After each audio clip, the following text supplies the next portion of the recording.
नमस्कार दोस्तों, आप सभी का आरएस ब्रेक न्यूज़ में स्वागत है। जिस प्रकार संविदा कर्मचारी जो भी हैं, जो 7-8 दिन से इंतज़ार कर रहे थे कि उनका नोटिफ़िकेशन कब जारी होगा, इसको लेकर जल्दी उनका नोटिफ़िकेशन जारी कर दिया गया है आज।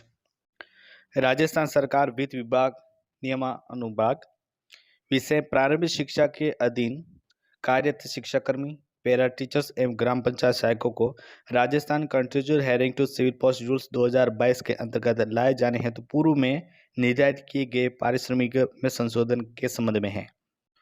उपरोक्त विषय अंतर्गत लेख हैं कि प्रारंभिक शिक्षा के अधीन कार्यरत शिक्षाकर्मी हैं, पैरा टीचर्स एवं ग्राम पंचायत सहायकों को Rajasthan contractual hiring to civil post rules 2022 के अंतर्गत लाए जाने हेतु पूर्व में निर्धारित किए गए पारिश्रमिक में संशोधन के प्रस्तावों का परीक्षण वित्त विभाग की प्रस्तावली संख्या प313 वित्त नियम 2021 पर किया गया है। ग्राम पंचायत सहायक शिक्षाकर्मी पैराप्री जिनकी शैक्षणिक एवं प्रशैक्षणिक योग्यता जिन्होंने बीएड कर रखी हैं या डीएलएड कर रखी हैं या बीएसटीसी हैं, उनका संशोधित जो पदनाम है और पारिश्रमिक राशि के निम्नानुसार निर्धारित किए जाने की विधि विभाग की सहमति प्रदान की जाती है। जिसमें जो विद्यमान पदनाम है शिक्षाकर्मी हैं जिनको सहायक शिक्षक कहा जाएगा और उनका मानदेय 16,900 कर दिया गया। उसी प्रकार पैरा टीचर्स जिनको कनिष्ठ शिक्षक कहा जाएगा और उनका मानदेय 16,900 कर दिया। ग्राम पंचायत सहायक थे जो विद्यालय सहायक भी हैं और उनका अब पदनाम हो गया है पंचायत शिक्षक, जिनका भी 16,900 हो गया। और इनमें पदनाम उन्हीं का चयन होगा जिन्होंने बीएड कर रखी है या एसटीसी कर रखी है, डीएलडी कर रखा है या प्रशिक्षण का जो कोर्स कर रखा है, उसके अधीन इनका 16,900 रुपया जो अप्रैल से मिलना प्रारंभ हो जाएगा। अब हम उन शर्तों के बारे में पढ़ेंगे जो सरकार ने हमारे सामने रखी हैं। फर्स्ट शर्त है, इस नियमों के अंतर्गत आने से पूर्व यदि किसी कार्मिक को उपरोक्त निर्धारित किए जा रहे पारिश्रमिक से अधिक पारिश्रमिक प्राप्त हैं, तो ऐसे कार्मिकों को वर्तमान में प्राप्त पारिश्रमिक को संरक्षित किया जाएगा। अगर 16,900 से ज़्यादा किसी को अगर मानदेय मिल रहा है पहले से, तो उसमें मानदेय में किसी प्रकार कटौती नहीं की जाएगी, बल्कि उसका मानदेय वही रहेगा, वो जो सुरक्षित है। दूसरा पॉइंट है कि एजेंसी के माध्यम से अथवा जॉब बेसिस पर कार्यरत कार्मिकों को इन नियमों के अंतर्गत नहीं लिया जाएगा। जो भी मतलब एजेंसी के माध्यम से लगे हैं या जॉब बेसिस पर लगे हैं, उन कार्मिकों को इसके अंतर्गत नहीं लिया जाएगा। तीसरा पॉइंट है, Rajasthan contractual hiring to civil post rules 2022 के नियम 3 के प्रावधान के अनुसार कार्यरत कार्मिकों को पद के लिए निर्धारित शैक्षणिक योग्यता एवं अनुभव की शर्त पूरी करने पर ही इन नियमों के अंतर्गत लाया जाएगा। जो भी शर्त रखी हैं वो शर्तें क्या है कि प्रशासनिक विभाग द्वारा विद्यमान कार्मिक को जो कि बीएड कर रखी हैं, बीएसटीसी कर रखी हैं या डीएलडी के योग्यताधारी हैं, उनका संशोधित जॉब चार्ट निर्धारित किया जाएगा।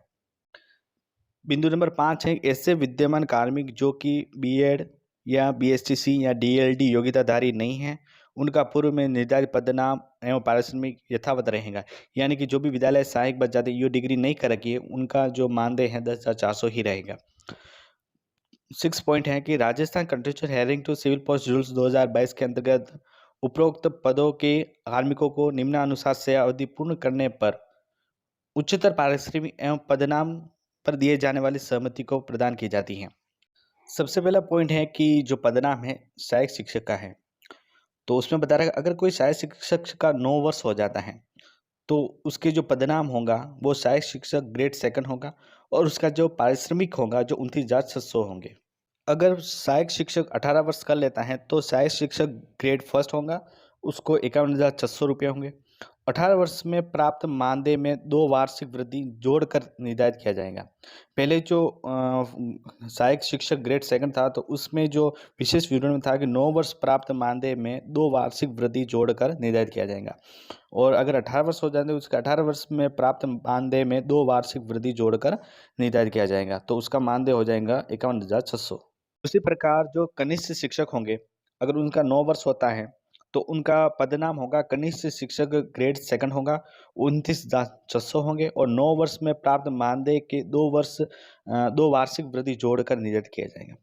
अगर कनिष्ठ शिक्षक के 18 वर्ष हो जाते हैं तो उसका पदनाम हो जाएगा कनिष्ठ शिक्षक ग्रेड फर्स्ट, उसका जो मानदेय होगा जो होगा 51,600 और उसमें विशेष होगा कि 18 वर्ष में प्राप्त मानदेय में 2 वार्षिक वृद्धि जोड़कर निर्धारित किया जाएगा। उसके बाद आते हैं पंचायत शिक्षक। तो उनका जो 9 वर्ष होगा तो पंचायत शिक्षक ग्रेड सेकंड होगा और 29,600 हो जाएंगे। 9 वर्ष में प्राप्त मानदेय में 2 वार्षिक वृद्धि जोड़कर निर्धारित किया जाएगा। उसी प्रकार उनका 18 वर्ष होने के बाद पंचायत शिक्षक ग्रेड फर्स्ट होगा जो 51,600 होंगे। 18 वर्ष में प्राप्त मानदेय में 2 वार्षिक वृद्धि जोड़कर निर्धारित किया जाएगा। सुरेश कुमार वर्मा, संयुक्त शासन सचिव, जयपुर। इस पे आप देख सकते हो अतिरिक्त मुख्य सचिव प्रारंभिक शिक्षा विभाग का है, जो 22/3/2023 को जारी हुआ था बाय ऑर्डर DSCC। अभी वर्तमान में राजस्थान के तमाम जो संविदा कर्मचारी हैं तो उनके ये मन में हमेशा ये सवाल आता रहता है कि सरकार ने जिस प्रकार बताया कि 9 वर्ष से 18 वर्ष से उस पर उनका मानदेय में वृद्धि कर दी जाएगी, तो फिर उनका ये मन में सवाल आता है कि क्या हम सरकार नियमित करेगी या नहीं करेगी, या इसी संविदा कैडर पर रखते हुए हमसे सेवाएं लेती रहेंगी। अब जो बाकी रह गए जिनके 10,400 ही हैं मानदेय, तो उसमें 10,400 मानदेय सिर्फ विद्यालय सहायकों के लिए नहीं, पैरा टीचर्स भी हैं उसमें, मदरसा पैरा टीचर्स भी हैं, शिक्षाकर्मी भी हैं। काफ़ी ऐसे कार्मिक रह गए जिनका मानदेय 10,400 ही, क्योंकि उन्होंने ये इस प्रकार की प्रशिक्षण योग्यता प्राप्त नहीं कर रखी। लेकिन सरकार ऐसा नहीं करेगी, किसी के साथ गलत नहीं करेगी, उनके मानदेय में भी वृद्धि करने का जो प्रोसेस है वो प्रारंभ कर दिया गया है, अगर आपको बता दें। क्योंकि उनका मानदेय जरूर बढ़ाएंगी सरकार, कम से कम उनका 13,150 यानी कि 2,800 पे ग्रेड करने की उनकी मंशा जाहिर कर दी थी सरकार ने कि उनका मानदेय हम यहाँ तक तो कर देंगे, क्योंकि LDC आपको पद मिलेगा और आप किसी प्रकार की चिंता नहीं करें। जो भी अनट्रेंड है उनके मन में इस प्रकार की विचारधारा नहीं लाए कि हमारे साथ गलत कर दिया सरकार, नहीं, आपके साथ भी मानदेय में वृद्धि करेंगी, आपके साथ किसी प्रकार का दुर्व्यवहार नहीं किया जाएगा। अब रही बात ये सोचने की कि 9 साल 18 साल तक सरकार हमसे सेवा लेती रहेगी, ऐसा नहीं।